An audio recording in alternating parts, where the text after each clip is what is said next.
Comme ça, j'ai eu tous les cas de figure, le copain, le proche de la famille et la rue.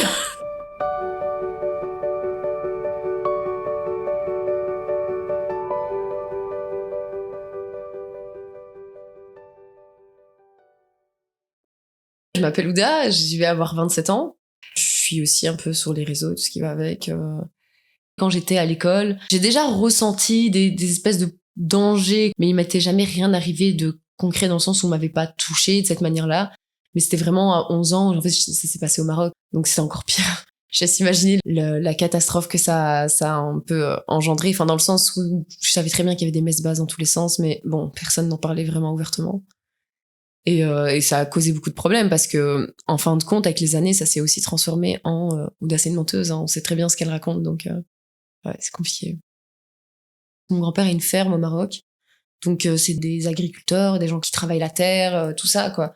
Donc c'est pas des gens que je connaissais, surtout qu'en plus les années précédentes, tous les ans c'était des gens différents. Mais là, c'est une affaire de longue date parce que c'est toujours les mêmes personnes qui travaillent toujours à l'heure d'aujourd'hui. C'est ce que je trouve complètement tiré par les cheveux. Au début, je comprenais que c'était grave, mais je comprenais pas à quel point ça l'était. Puis j'ai commencé à me sentir très sale et très honteuse parce que j'avais toujours l'impression... Parce que le pire, c'est qu'il y a des choses qui sont passées devant tout le monde. En tout cas, à mes yeux, ça s'est passé dans tout le monde. Il y a eu un épisode où on était sur un cheval, où il prenait tous mes autres frères et sœurs toujours derrière lui, et moi, il insistait pour que je monte devant lui. Et en fait, il se frottait à moi en érection. Mes parents étaient juste à 100 mètres, assis sur des chaises, en train de discuter. Et c'est ça qui me faisait me sentir hyper honteuse et sale, parce que j'avais l'impression que du coup, les gens voyaient ce qui se passait, mais que comme c'était sale, personne voulait réagir. Des fois, j'étais assise sur un gros rocher avec ma cousine, et on tenait des pigeons en main. Ouais. Mon grand-père a élevé des pigeons aussi pendant un temps. Et on était là toutes contentes avec nos pigeons, et il vient vers moi, et du coup, il me parle en dalija, en me demandant comment on appelle ce qu'il y a entre les jambes. Il me dit ça comme ça en arabe. Je le regarde et je réfléchis, je me dis merde, comment ça, comment on appelle ce qui est entre les jambes? Et je comprenais pas ce qu'il voulait dire. Moi, comme je tenais le pigeon comme ça, j'ai dit un pigeon. Il me dit non, pas ça, ce qui est entre les jambes. Et il insiste. Et vraiment, j'avais beau réfléchir, je comprenais pas où il voulait en venir. Ma cousine finit par me dire ouais, mais en fait, calcule pas, il veut que tu dises un truc pas bien. Et même là, quand elle m'a dit ça, j'étais en mode mais je comprends pas où tu veux en venir. L'année où ça m'est arrivé, donc ça a duré pendant 2 mois, parce qu'on était là-bas pendant 2 mois. Donc tous les jours, c'était un calvaire sans nom. Il y a des moments où je te faisais tout pour pas sortir de la maison. Sauf que, il y a toujours ce moment où on te dit, c'est les vacances, il fait chaud, va jouer dehors, laisse les adultes tranquilles, alors que moi, je faisais tout pour rester à l'intérieur. Et ça se voyait parce que j'étais devenue plus agressif aussi. J'avais des comportements vraiment où je commençais même à dire des choses que je ne disais pas d'habitude. Genre, je leur disais, cassez-vous, casse-toi, ferme ta gueule, alors que je disais pas ça avant. En fait, quand je suis revenue, il y avait comme une partie de mon cerveau qui, du coup, faisait très attention au sujet de la sexualité. Genre, dès que, par exemple, à l'époque, il y avait Secret Story qui passait à la télé, dès qu'ils parlaient de choses qui touchaient à la sexualité, j'avais comme un hyper focus qui était là en mode... et j'écoutais tout, genre, c'était le seul moment où je les écoutais. Mais par contre, après ça, genre quelques mois après, ça m'est passé. Et pendant l'année, j'y ai plus vraiment repensé jusqu'à ce que ma mère lise ce fameux journal intime. C'est pas des choses dont on parle vraiment chez nous. Hein. C'est pas. Je pense que même en grandissant, c'est pas des choses dont on parle avec ses parents. En tout cas, dans beaucoup de familles maghrébines, c'est le cas. Enfin, on parle pas de ça. Quand j'ai eu mes règles, une des premières choses que ma mère m'a dit, c'est tu mets pas de tampon parce que ça va te dévierger. Ça n'a aucun sens. Mais c'est le climat dans lequel on grandit, donc tu sais pas comment te défendre, tu sais pas comment stopper ce qui t'arrive, tu sais pas à qui en parler ou comment en parler, parce que c'est pas des sujets que t'abordes. Ma mère, quand elle a appris que j'avais été victime à cette époque-là, l'a appris parce qu'elle fouillait dans mes affaires. Donc j'avais un journal intime et elle lisait les pages de ce journal intime, et un jour, j'étais dans le salon et j'entends Ouda, Ouda. Je monte en haut, mais la manière dont elle m'appelait en criant, je savais qu'il y avait qu'il y a quelque chose qui allait me tomber dessus. Je ne savais pas quoi. Et j'arrive dans ma chambre et je la vois assise sur mon lit avec le journal intime ouvert en train de lire tout ça. Et dedans, j'avais 11 ans, donc je l'ai noté, je pense, un peu comme un enfant de 11 ans réfléchi. Donc c'était peut-être cru, mais je l'ai noté comme pour moi, ça me venait. Mais je ne savais pas que c'était une façon très sale de décrire la chose. Et je pense que j'avais mis quelque chose comme une phrase, c'était un peu sur 3 lignes, un truc comme ça, genre il m'a mis des doigts dans la chatte, des trucs comme ça, mais c'est des mots que j'entendais à l'école, Et d'un autre côté, je connaissais pas d'autres mots pour définir ça, donc c'est comme ça que je l'ai écrit. Et elle retourne vers moi le livre et elle me dit, c'est quoi ça? Et j'étais tellement paralysée que la seule chose que j'ai pu lui répondre, c'est, tu sais lire. Et je suis partie comme ça, genre vraiment. Et à nouveau, ça n'existait plus vraiment dans ma vie, vu que ma mère n'a rien fait, au fin de compte. Et ça me revenait que quand je devais retourner là-bas, en fait. Dès que je savais que je devais y retourner, là, par contre, ça me revenait en pleine face. Et c'est un peu comme si je laissais ça au Maroc et que pour moi, ça concernait que le Maroc. En fait, c'est triste parce que ça n'a pas à être normal. Mais comme tout le monde réagit comme si c'était normal, tu finis par penser que c'est normal. Donc, c'était de ma faute. J'avais 11 ans, mais c'était de ma faute quand même. Je me rappelle de l'année suivante, quand on est retourné là-bas, en sachant que ma mère savait. Donc, il y a aucun moment où elle s'est dit, ouais, on va peut-être pas retourner là-bas, non. Enfin, en tout cas, peut-être pas dans cette maison-là, vu que il était là. Et je me rappelle de ma mère qui se retourne en voiture parce qu'elle conduisait. Elle me regarde en disant, bon, maintenant que tu sais ce que ça fait de traîner avec les hommes, tu traîneras plus avec. Par contre, là, mon comportement, il a vraiment été très compliqué. Je me faisais tout le temps engueuler pour ça. Mais c'était ma manière à moi de faire en sorte que ça m'arrive plus à nouveau. Ils s'approchaient de moi, je leur crachais dessus. Mais c'était un réflexe, j'arrivais pas à faire autrement. Ou alors, je ramassais des bâtons par terre. On avait des espèces comme des canisses, comme ça. Donc, je prenais ces bâtons-là et je les frappais avec. Dès qu'ils s'approchaient de moi, pour moi, c'était hauteur de bâton. Tu dépasses le bâton, je te frappe. Sauf que, au final, j'étais jamais vraiment tranquille non plus. Il y a eu un moment où mes parents les invitaient à la mer avec nous, par exemple. Et ce type allait me prendre à parté, dans l'eau, et allait enlever son maillot pour montrer son sexe. Ou alors, quand on avait une piscine à la ferme, il passait derrière moi pour me soulever le haut de mon maillot. Enfin, c'était tout le temps, quoi. C'est pas...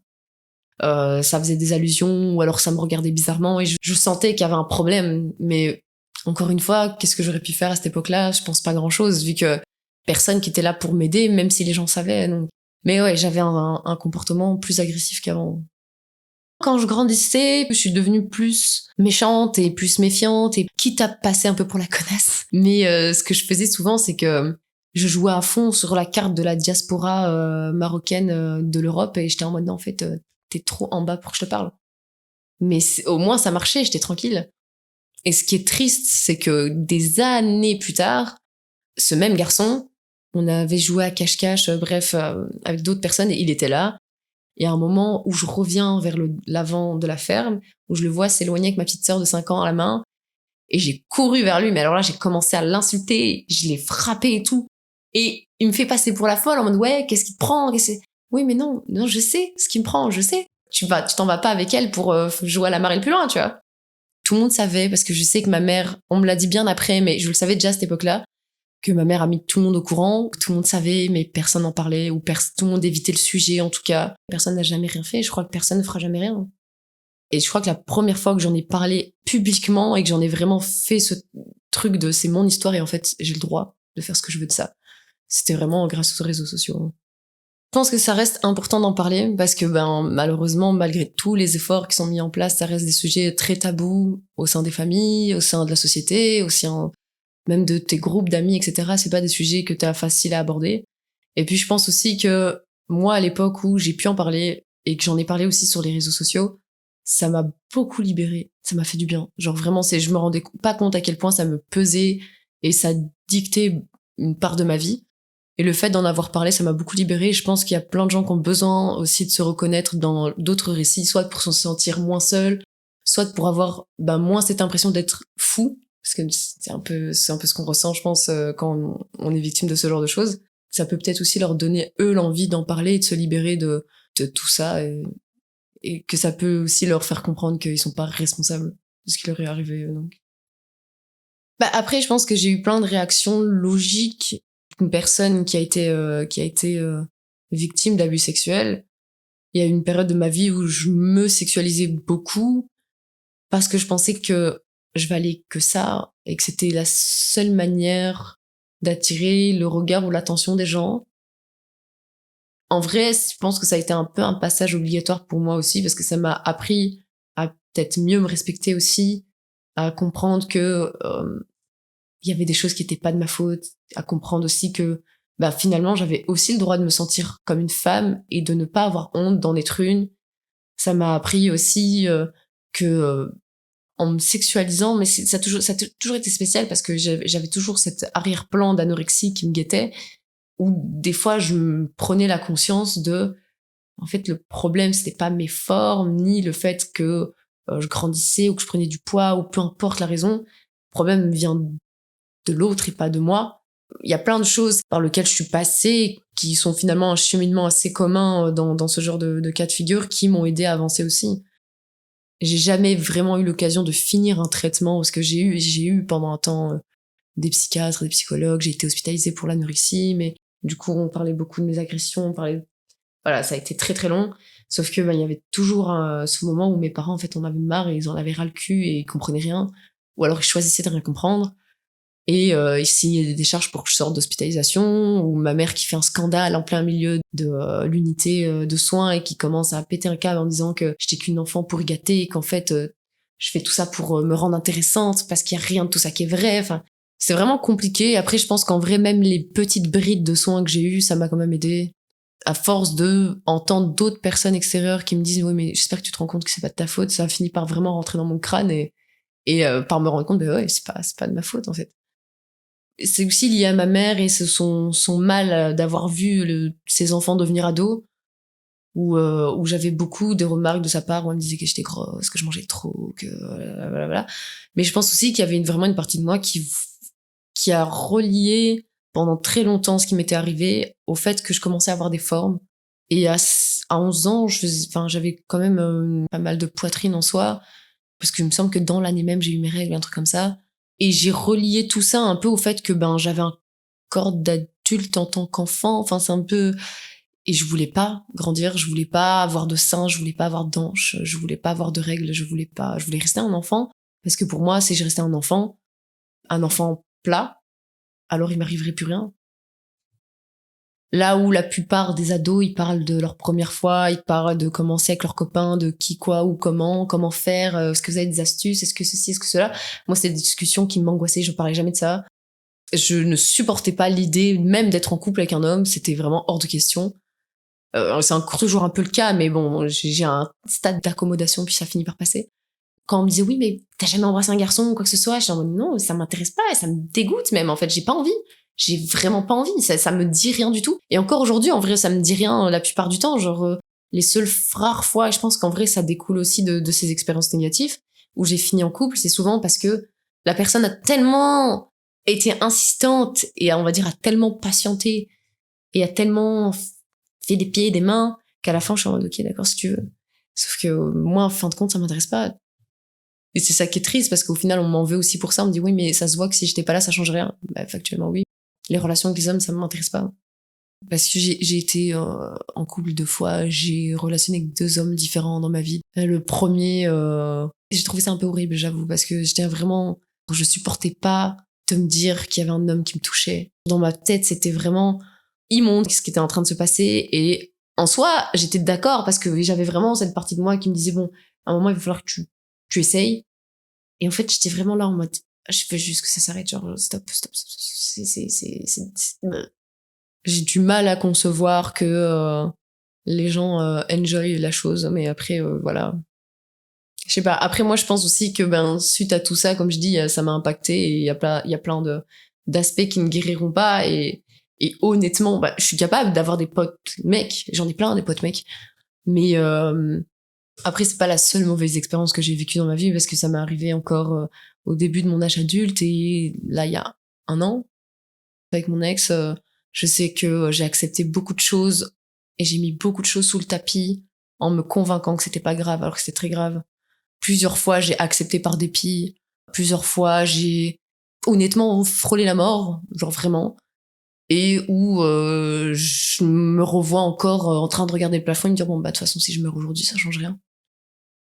J'ai jamais eu la force de m'opposer à quoi que ce soit, parce que je pense que dès que ça m'arrive, en fait, c'est comme si j'étais figée, et comme si une part de moi me disait que c'est comme ça que ça se passe et qu'il n'y a pas d'autre manière pour que ça se passe. Entre comprendre ce qui t'arrive et réagir en conséquence, il y a vraiment un univers qui est énorme. Genre, pour moi, entre les deux, c'est pas la même galaxie. Genre, le fait de comprendre par quel mécanisme t'es passé, comment ton cerveau a réagi, Et le fait de réagir quand ça t'arrive, c'est pas la même chose du tout. C'est pas du tout la même chose. Pourtant, c'est des sujets que j'ai déjà essayé de lui balancer dans la figure en lui faisant comprendre que c'était peut-être pas normal.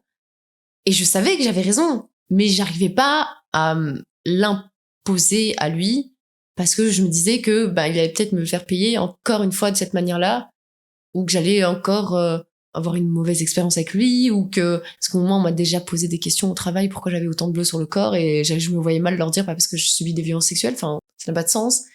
Je savais qu'il y avait un problème, je savais que c'était pas normal, je savais que qu'il me forçait ou qu'il me demandait pas mon avis. Je me suis déjà réveillée avec sa main dans ma culotte.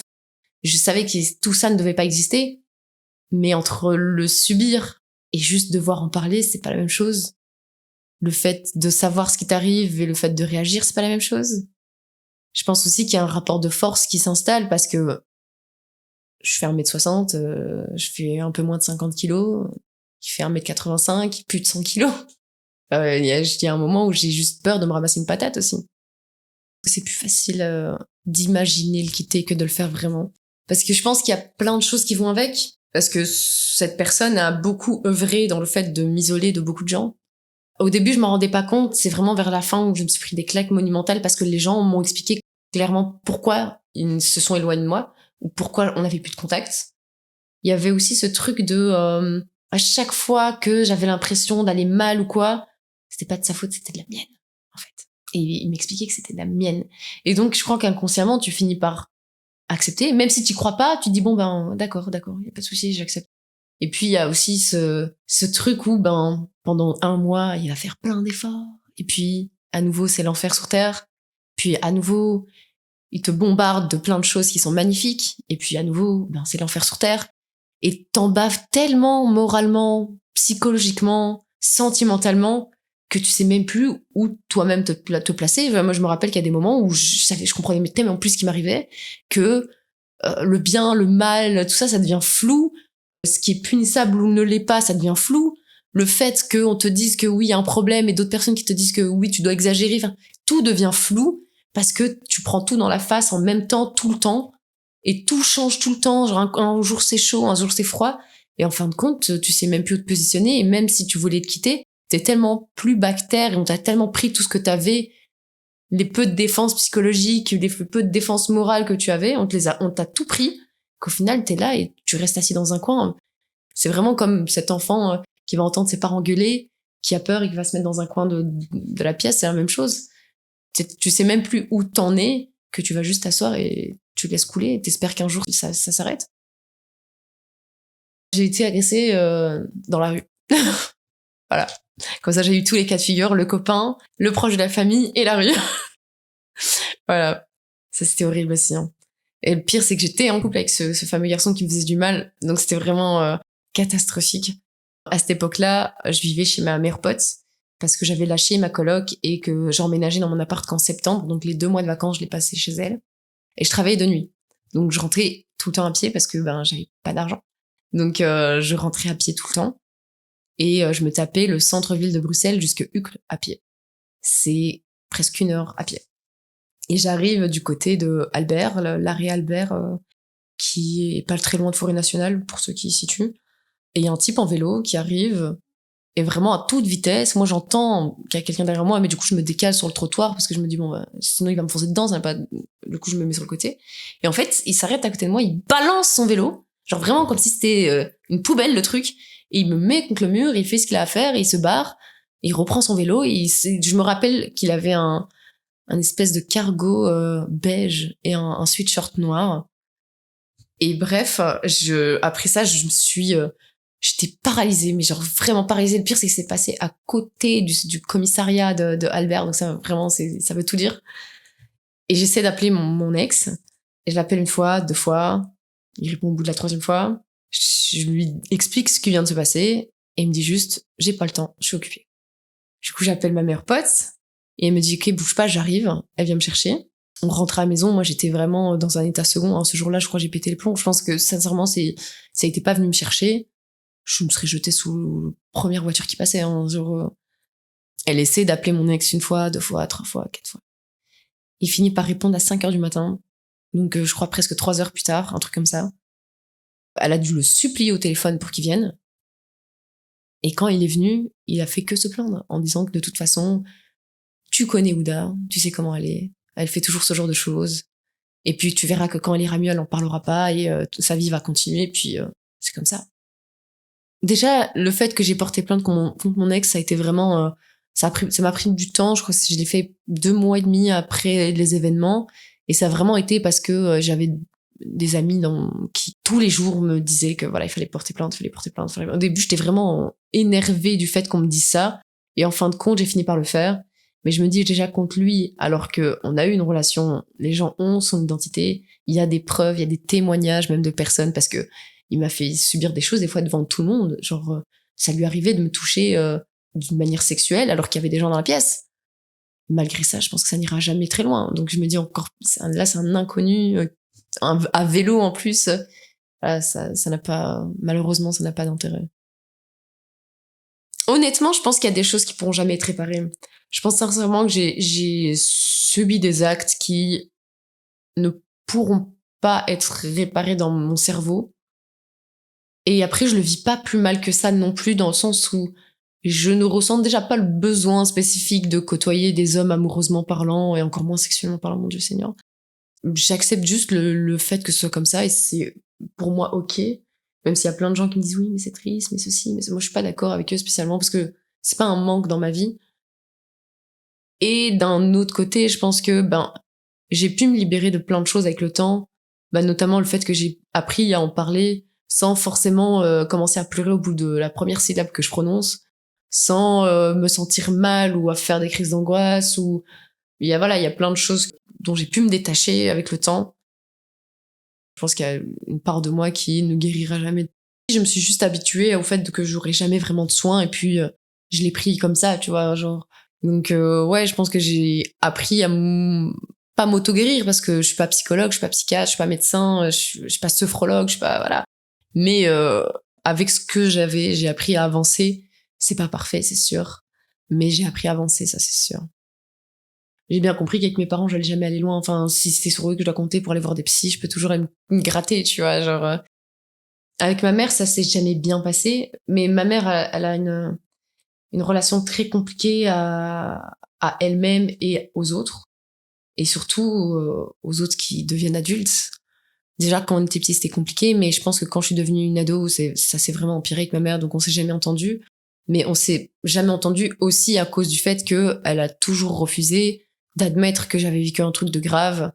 Encore aujourd'hui, elle me traite de menteuse, elle dit que c'est pas vrai, que j'ai tout inventé, que et pourtant, elle a lu ce carnet, elle sait, mais c'est des choses qu'elle dit tout le temps. Donc, avec ma mère, ça n'a jamais été. Mon père, je pense que comme tous les pères, je pense que beaucoup d'entre eux, c'est un peu, il est là sans être là, il sait pas trop ce qu'il fait là. Il a tendance à vouloir faire en sorte que c'est notre faute, mais en même temps, il se rend compte que c'est pas notre faute. Par exemple, l'histoire qui m'est arrivée l'année dernière, c'est ma belle-mère qui lui a dit ce qui m'est arrivé, donc c'est même pas moi. En même temps, je me voyais mal dire à mon père, hey, salut! En fait, j'explique. Et il avait eu un peu ce truc de, déjà, pourquoi tu t'es mis avec lui? Et puis après, il était en mode, oui, après, c'est de sa faute. Mais pourquoi tu t'es mis avec lui? Mais bon, voilà, on va pas trop lui en demander. Ils ont eu cette tendance à vraiment déléguer leurs devoirs de parents à d'autres personnes constamment. Et c'est ce qui s'est passé au Maroc aussi. Au final, c'est un peu horrible de dire ça, mais ils nous jetaient un peu chez les ouvriers de mon grand-père en mode, ouais, bon, restez avec eux au champ, vous allez vous ramasser des bâtons, vous allez vous amuser toute la journée dans le champ, et puis vous revenez le soir, douche et tout le monde dodo. Mais pour le reste de ma famille, par contre, j'ai jamais reparlé de ça avec eux, sauf ma tante. Ma tante qui, elle, sait très bien, parce qu'on en a parlé ensemble. Elle me dit, ah oui, oui, je savais, hein, ta mère, elle l'a dit à tout le monde à l'époque. Mais qu'est-ce que tu veux que je fasse, dans le sens où elle m'a raconté qu'elle aussi, elle a été victime d'un de mes oncles au Maroc.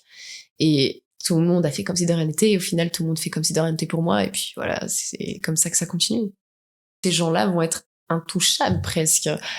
C'est tellement répandu, tellement plus répandu que ce que tout le monde pense. Genre, c'est vraiment une folie à quel point, déjà, intrafamilial, il y en a beaucoup, mais même avec des amis de la famille, des gens proches, etc., etc.